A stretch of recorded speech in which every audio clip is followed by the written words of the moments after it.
Bharat, Bangladesh, Pakistan, Australia, আরব আমিরাত কিংবা দক্ষিণ আফ্রিকা, ক্রিকেট বিশ্বের পুরো মানচিত্র জুড়েই ছিল ডোয়াইন ব্রাভোর পদচারণা। বিশ্বজুড়ে টি-20 ক্রিকেট ফেরি করে বেড়ানো এ ব্রাভোর যাত্রাটা শেষ হলো কিছুটা অনাকাঙ্ক্ষিতভাবেই। চোট পেয়ে সিপিএল শেষ করার আগেই বিদায় বলতে হচ্ছে তাকে। পরিকল্পনা ছিল এই ক্যারিবিয়ান প্রিমিয়ার লিগ শেষে অবসর নেবেন ডোয়াইন ব্রাভো, তবে টুর্নামেন্ট শেষ করার আগেই চোটের কারণে থামতে হচ্ছে 41 বছর পূর্ণ করার পথে থাকা ব্রাভোকে। মঙ্গলবার সেন্ট লুসিয়া কিংসের বিপক্ষে ম্যাচে ফিল্ডিং করতে গিয়ে চোট পান ত্রিনিবাগো নাইট রাইডার্সের অলরাউন্ডার। সপ্তম ওভারে ফাফ ডু প্লেসির ক্যাচ ধরতে গিয়ে চোট পান তিনি। চোট পেয়েই ব্রাভো চলে যান মাঠের বাইরে। মাঠে ফিরে আর বোলিং করা হয়নি তার। সেন্ট লুসিয়া কিংসের দেয়া 220 রানের লক্ষ্যে ব্যাট করতে নেমে ধুঁকছিল ত্রিনিবাগো নাইট রাইডার্স।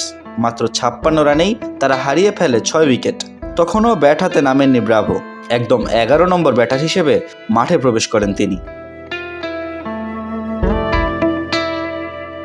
ইনিংসের 18তম ওভারে যখন ব্যাট হাতে নামেন তখন ম্যাচ পুরোপুরি সেন্ট লুসিয়া কিংসের নিয়ন্ত্রণে। ত্রিনিবাগো নাইট রাইডার্সের পরাজয় সময়ের ব্যাপার মাত্র। প্রথম বলটি লাগে ব্রাভোর উরুতে, পরের বল ডিফেন্স করেন। 2 বল খেলার পরেই রিটায়ার্ড আউট হয়ে ক্রিজ ছাড়েন তিনি। মাঠ ছাড়ার সময় অশ্রুতে চোখ ভিজে আসে ব্রাভোর। সিপিএলে 5 বার শিরোপার স্বাদ পেয়েছেন অলরাউন্ডার, এর মধ্যে 4 বারই ছিলেন নেতৃত্বে। 107 ম্যাচে 129 উইকেট নিয়ে সিপিএলের ইতিহাসে সর্বোচ্চ উইকেট শিকারী ব্রাভো। ব্যাট হাতে 75 ইনিংসে করেছেন 1155 রান। তবে নিজের শেষ সিপিএলটা রাঙাতে পারেননি ব্রাভো। 4 ম্যাচে 3 ইনিংসে নিয়েছেন মাত্র 1 উইকেট। ব্যাটিং করেছেন কেবল নিজের শেষ ম্যাচটিতেই।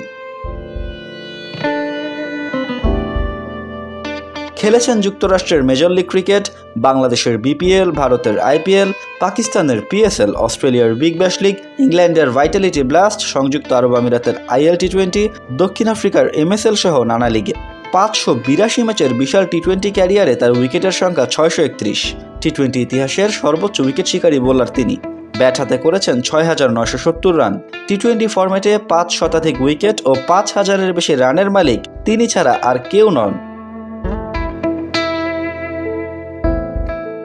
ব্রাভোর বিদায়ে আবেগ ছুঁয়ে গিয়েছে তার দীর্ঘদিনের সতীর্থ কাইরন পোলার্ডকেও। ম্যাচের পর ত্রিনিবাগো নাইট রাইডার্সের অধিনায়ক পোলার্ড বলেন, সে যখন চোট পায় তখন তা বেশ গুরুতর মনে হয়েছিল।